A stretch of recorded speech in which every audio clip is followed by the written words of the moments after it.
Paano matanggal ang hiya sa babae? Ting, ting, ting, ting, ting, ting, ting, ting.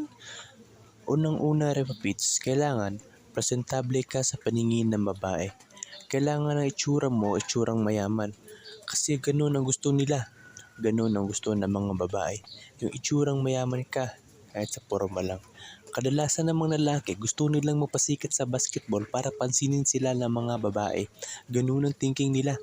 At kami naman mga babaero, ganito ang ginagawa namin. Tumatabi lang kami sa mga magagandang chicks at nag-cheer din kasama nila. Nagpapasikat pa lang kayo, dumidiskarte na kami. At higit sa lahat, Repapits, kailangan kung saan yung mga babae, kailangan nandun ka. Kadalasan ng mga lalaki gaya ng binyag, kasal, piyesta o ano pang okasyon, tumatabi sila kung saan maraming lalaki. Kami naman mga babaero, tumatabi kami kung saan maraming babae. Kasi alam namin makausap namin sila. Hindi kami gaya ng ibang lalaki na pasulyap-sulyap sa malayo. Hindi kami ganun. Kami yung lalaki feeling close ka agad kahit bagong pa lang namin silang kakilala.